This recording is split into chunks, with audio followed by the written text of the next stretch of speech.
চণ্ডীদাস নানুর গ্রাম পঞ্চায়েতে একটি ঘরে আগুন লেগে চাঞ্চল্য। দমকলের একটি ইঞ্জিনের প্রচেষ্টায় আগুন নিয়ন্ত্রণে। বীরভূমের চণ্ডীদাস নানুর গ্রাম পঞ্চায়েত কার্যালয়ে শুক্রবার দুপুরে আচমকাই অগ্নিকাণ্ডের ঘটনায় চাঞ্চল্য ছড়ায়। এদিন দুপুর নাগাদ স্থানীয়রা পঞ্চায়েত ভবনের ভেতর থেকে ধোঁয়া ও আগুনের শিখা বের হতে দেখে দ্রুত প্রশাসনকে খবর দেন। খবর পেয়ে তড়িঘড়ি ঘটনাস্থলে পৌঁছান নানুর ব্লক প্রশাসনের আধিকারিক ও কর্মীরা। পাশাপাশি নানুর থানার পুলিশ এবং দমকলের একটি ইঞ্জিন ঘটনাস্থলে পৌঁছে আগুন নেভানোর কাজে হাত লাগায়। স্থানীয় বাসিন্দাদের সহযোগিতায় দমকলের প্রচেষ্টায় কিছুক্ষণের মধ্যেই আগুন নিয়ন্ত্রণে আসে। প্রাথমিকভাবে জানা গিয়েছে, পঞ্চায়েত কার্যালয়ের নিচতলার একটি কক্ষ থেকে প্রথম আগুনের সূত্রপাত হয়। প্রাথমিক অনুমান, বৈদ্যুতিক শর্ট সার্কিট থেকেই এই অগ্নিকাণ্ডের ঘটনাটি ঘটেছে। যদিও প্রকৃত কারণ জানতে তদন্ত শুরু হয়েছে। আগুনের বড় ধরনের ক্ষয়ক্ষতির আশঙ্কা থাকলেও সময়মতো আগুন নিয়ন্ত্রণে চলে আসায় বড়সড় দুর্ঘটনা ও ব্যাপক ক্ষয়ক্ষতি এড়ানো সম্ভব হয়েছে বলে প্রশাসন সূত্রে জানা গিয়েছে। এ নিয়ে অবশ্য বিজেপি নেতা খোকন দাস ও শঙ্খচূড় ঘোষ বলেন, একের পর এক সরকারি অফিসে ঘটছে অগ্নিসংযোগের ঘটনা। এবার নানুর পঞ্চায়েতেও এই অগ্নিকাণ্ডের ঘটনায় সন্দেহ দানা বেঁধেছে। খোকন দাস আরও বলেন, বেশ কিছুদিন ধরে এই পঞ্চায়েতের একাধিক সিসিটিভি ক্যামেরা বন্ধ ছিল। কি কারণে বন্ধ ছিল তা নিয়ে আমরা প্রশাসনকে তদন্ত করার অনুরোধ জানাবো। বাকি কিভাবে আগুন লেগেছে তা নিয়ে তদন্ত করছে পুলিশ। ঘটনাকে ঘিরে এলাকায় কিছু সময়ের জন্য উত্তেজনা তৈরি হলেও বর্তমানে পরিস্থিতি সম্পূর্ণ নিয়ন্ত্রণে রয়েছে। এমনকি ঘটনাস্থল থেকেও ঘিরে রেখেছে পুলিশ। নানুর থেকে শুভদীপ গুইয়ের রিপোর্ট, বিগ নিউজ বাংলা। এবার নানুর পঞ্চায়েতেও দেখা গেল আগুন লেগেছে, কিভাবে দেখছেন? বিষয় হচ্ছে, আমি সামনে এখানে স্কুলে ছিলাম, নানুর হাই স্কুলে। তো প্রধান ম্যাডাম ফোন করলেন যে পঞ্চায়েত অফিসে আগুন লেগেছে। তো আমরা তিনজন যথারীতি গাড়ি নিয়ে আসি এখানে। তো দেখতে পাই ওখান থেকে নিচের সিঁড়ির যে কারেন্টের সমস্ত যেটা আছে, মেশিনারি এবং ওয়্যার আছে, সেখান থেকে আগুনটা ধোঁয়াটা বেরিয়ে আসে। এবার সেই মুহূর্তে আমরা কোনো রকম বুঝতে পারিনি আগুনটা অ্যাকচুয়ালি কোথাতে লেগেছে।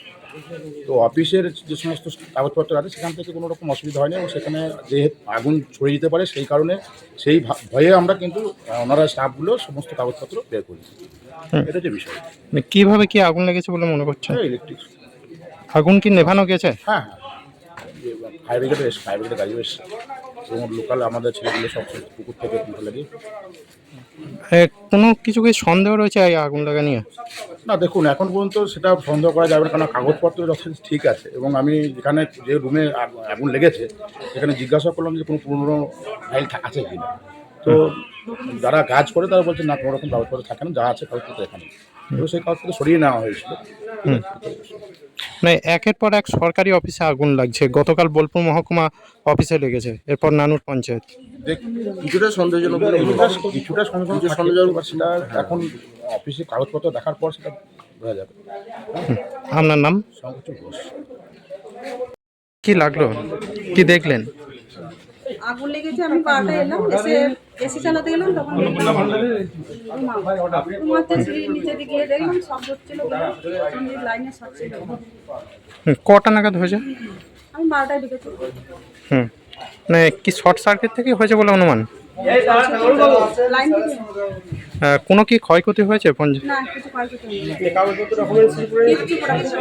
কিছু হয়নি। মানে ফায়ার ব্রিগেড এসেছিল? আগুন কি নেভানো গেছে?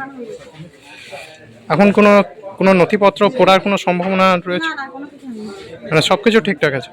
আতঙ্কিত সব কিছু না? এই আগুন থেকে আপনারা কি আতঙ্কিত রয়েছে? ভয় আছে আমাদের। আপনার নাম?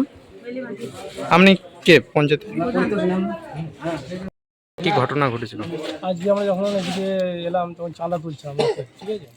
আর ওকে যখন আমরা চাঁদা তুলছি তখন দেখছি যে পাশের দোকান থেকে আমাকে একজন ফোন করলো যে কোথায় আছিস। আমি যখন বললাম যে আমরা রথের চাঁদা তুলছি 8-10 জন মিলে, কুচা আছে, সন্তু আছে, সত্তু আছে, আমরা অনেকেই চাঁদা তুলছিলাম। আমরা সঙ্গে সঙ্গে খবর পেয়ে চাঁদা তোলা বাদ দিয়ে কিন্তু ছুটে এলাম। ছুটে এসে তখন দেখছি আগুন জ্বলছে। আমরা বালতির ব্যবস্থা করলাম, ঠিক আছে। বালতি নিয়ে যতটুকু সম্ভব আমরা করলাম। তারপরে ফায়ার ব্রিগেডকে খবর দেওয়া হলো, ফায়ার ব্রিগেড এলো, আগুন নিভেছে। এখন কোনো অসুবিধা নেই, আগুন নিভে গেছে এখন।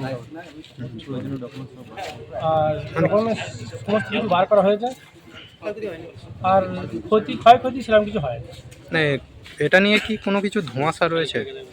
না। তদন্ত করবে, পুলিশ এসেছিলো, পুলিশ তদন্ত করবে। আমরা চাই এটা তদন্ত হোক। হ্যাঁ, আমরাও চাই এটা তদন্ত হোক। কারণ গতকালই দেখা গেছে বোলপুর মহকুমা অফিসের 8টি অফিসে আগুন লাগছে, তারপর আজ এখানে, এবং বিভিন্ন সরকারি দপ্তরে দেখা যাচ্ছে একের পর এক আগুন লাগছে। হ্যাঁ, এটাও ঠিক। এবার তদন্ত করবে পুলিশ, এখন তো কিছু না তদন্ত করে কিছু বলা যাচ্ছে না। তদন্ত না করলে কিছু বলা যাবে না। প্রশাসন হাতে সব কিছু আছে। এখানে সিসিটিভি কাজ করে ঠিকমতো? সিসিটিভি 2 মিনিটের জন্য বললো নাকি বন্ধ ছিল। যাই হোক, নিচে দুটো খারাপ, দুটো খারাপ ছিল, বাকি সব চালু ছিল। তো এটা নিয়ে যে আপনারা বলছেন সিসিটিভি বন্ধ, তার মানে কিছু কি তথ্য হাতিয়ে নেওয়ার কোনো চেষ্টা চলছিল বা ধোঁয়াশা কিছু? এটা তদন্ত না করলে তো কিছু বলতে পারবো না। প্রশাসনের হাতে এটা পুরোটাই। প্রশাসন আছে, তদন্ত। এখন কিছু জানা যাচ্ছে না। আপনার নাম? আমার নাম সঞ্জীব ঘোষাল, আপনি কে?